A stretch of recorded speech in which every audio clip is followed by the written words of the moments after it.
በስመ አብ ወወልድ ወመንፈስ ቅዱስ አሐዱ አምላክ አሜን።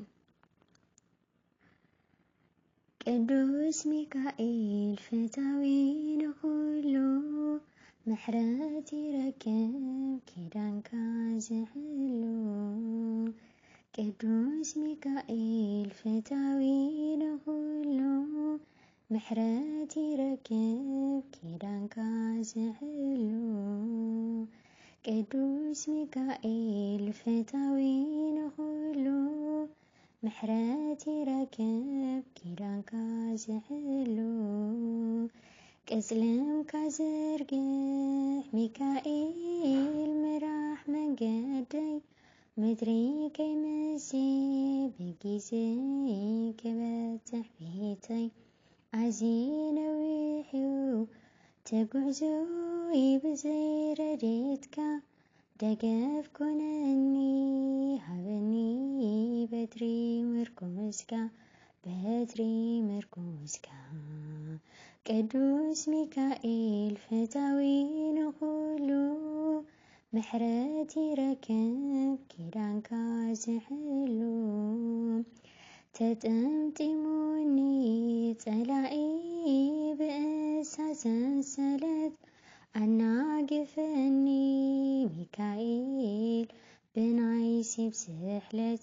ኣብ ክብሩ የለን ወዲቑ ርጉም ጸላኢ ሚካኤል ግን ተሸይሙ ብዓቢ ክብሪ ብዓቢ ክብሪ። ቅዱስ ሚካኤል ፍታዊ ንኹሉ ምሕረት ይረክብ ኪዳንካ ዝሕሉ። ድሕነት ረኺቡ ዳንኤል ኣናጊፍካዮ ንኣፍ ኣናብስት ዓፂኻ ሞገስ ሂብካዮ። ሓይሊ ቅጽልሙ ዘርጊሑ ባሕሪ ኣናዊጹ ጐይታ ነጊሱ ዲያብሎስ ግና እንደሊጹ ግና እንደሊጹ። ቅዱስ ሚካኤል ፍታዊ ንኹሉ ምሕረት ይረክብ ኪዳንካ ዝሕሉ። ትዝታለኒ ኣቤትካ ካብ ቁልዕነተይ ጸጋ ምሕረትካ ክትክበብ ንነፍሰይ።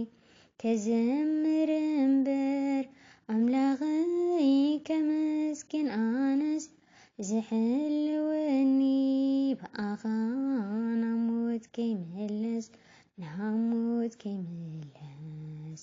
ቅዱስ ሚካኤል ፍታዊ ንኹሉ ምሕረት ይረክብ ኪዳንካ ዝሕሉ።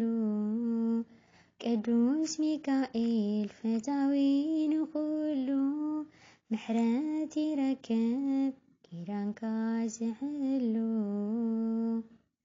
ወስብሐት ለእግዚአብሔር ወለወላዲቱ ድንግል ወለመስቀሉ ክቡር አሜን። ኣብ ዘጽንሐልና